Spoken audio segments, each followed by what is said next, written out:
1980, I was the youngest player on a water polo team full of older women. And I mean old. Some of them were in their 20s. And I was just 15 when I joined this team, and playing with these badass women that I respected so much was the highlight of my young life. I felt so grown up around them, even though I wasn't even old enough to drive a car. And on most weekends, we had a water polo tournament, so we're always on a road trip. And music was a key feature on these car trips. And so I quickly became infused with the music that these older women listened to. Their music became my music. And that's how I discovered Joni Mitchell. Her lyrics captivated me. Her wordplay was intriguing. And she wasn't afraid to wallow in her deep and complicated emotions. So while my high school friends were listening to Blondie and The Police, I was poring over every meaningful, mournful lyric and liner note of Joni's early 1970s albums, this sort of too old for me music. Fast forward a little bit to March of 1983, and Joni has just released a new album. She set off on a world tour to promote it. The tour got to LA in June, and a few friends and I went to see her on a Tuesday night at the Universal Amphitheater in LA. We had such a great time that we decided we wanted to find out where she was going to play next and see her one more time before she left the area. We found out she'd be playing at Irvine Meadows Amphitheater on Thursday night, just 2 nights away. And the same night I would graduate from high school. It was perfect. We had to be there. Except none of us could afford to go to 2 concerts in 1 week. So we hatched a plan.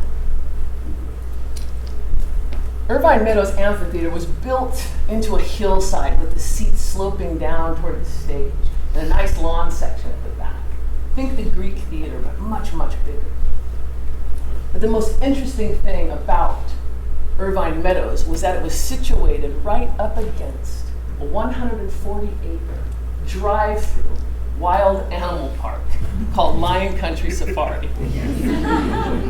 So we figured, let's hop over a few chain-link fences. We'd scramble up that back of the hill and hop into the lawn section, and we could see Joni Mitchell for free. Seemed easy enough. Thursday came.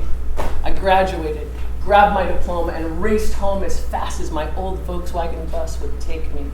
I didn't give a rat's ass about all the silly grad night activities that the kids were fussing over. I'd seen my water polo friends in the crowd, and I knew they were coming to my house.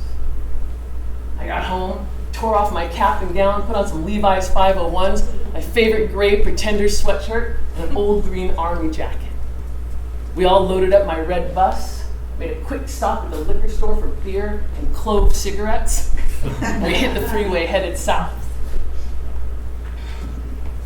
We hung out in the parking lot, waiting for nightfall, while the honest folks headed toward the entrance with their tickets in hand. We swigged beer and passed around a joint to build our courage. The sun finally set, and we headed off toward the dark hills on foot. The chain link fences were much higher than we'd imagined. And my army jacket got caught at the top of the first one. I hung there, dangling, clinging for dear life to the fence with one hand and gripping my graduation gift from the girls in the other hand. I didn't dare drop it. Finally, I released it gently down into Terry's waiting arms, my green 40-ounce bottle of Mickey's malt liquor. Now, with both hands free, I unhooked myself, dropped down, and we continued onward. Suddenly, out in the dark distance, we heard a ferocious roaring. It sent us all into mild hysterics. And then up closer, much closer, snorting, and the thunderous thud of hooves. And Debbie, the most delicate among us, with her Izod sweater and her matching polo shirt with the pop collar, she started screaming at the top of her lungs, "We are in the rhino pit!" We ran as fast as we could. We ran as fast as we could toward the next fence. We never saw a rhino, but we ran past zebras and giraffes and some giant-ass camels. And the funniest part, while we were running, we could hear Joni. We could hear her singing her latest release from her new album. It's called Wild Things Run Fast.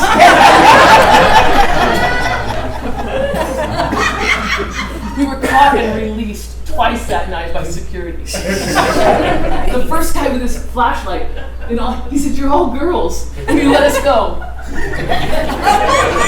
The second guy recognized Sandy from Golden West College, and after some tense negotiations, he set us free too.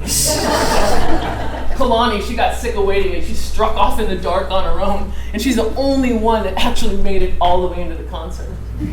The rest of us finally scrambled up the hill, but by the time we got there, the friggin' concert was almost over. There was a line of security at the back, so we couldn't sneak over. So we hunkered down in the bushes and listened as Joni finished up her last couple of songs. The concert ended, and everybody headed to the exits, including security. So we were able to hop over the last fence and stroll right out the front door with the paying customers. Our clothes were covered in dirt. My army jacket was ripped.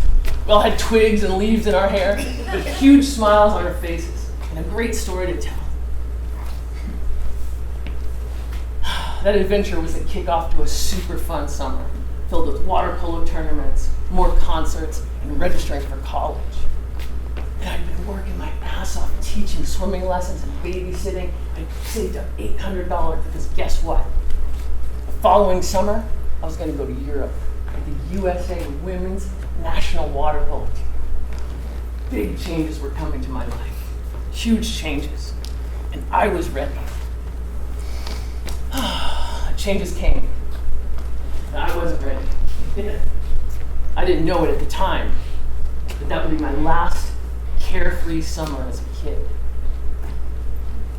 In September, as I was starting Cal State Fullerton, my freshman year at Cal State Fullerton, my parents discovered that I was gay, and they kicked me out of the house, and they disowned me.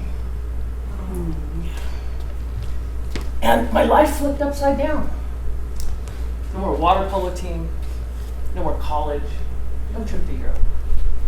Suddenly I had to grow up fast, find a place to live and figure out a way to support myself. I traded in my Volkswagen bus for a school bus, and the school bus job came with a steady paycheck and benefits. So I was able to make a living, and I began to build a life on my own without the anchor of family.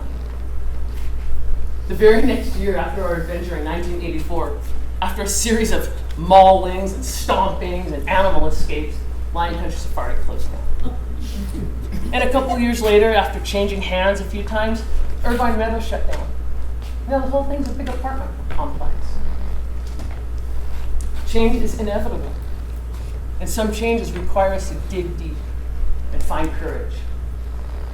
We're all navigating the best that we can over the slippery slopes and the rocky roads of this human existence.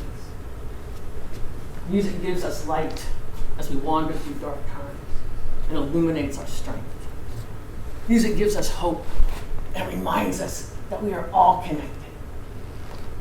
Joni's artistic and honest songs have been an anchor and an inspiration to me as I make my way through this amazing and ever-changing life.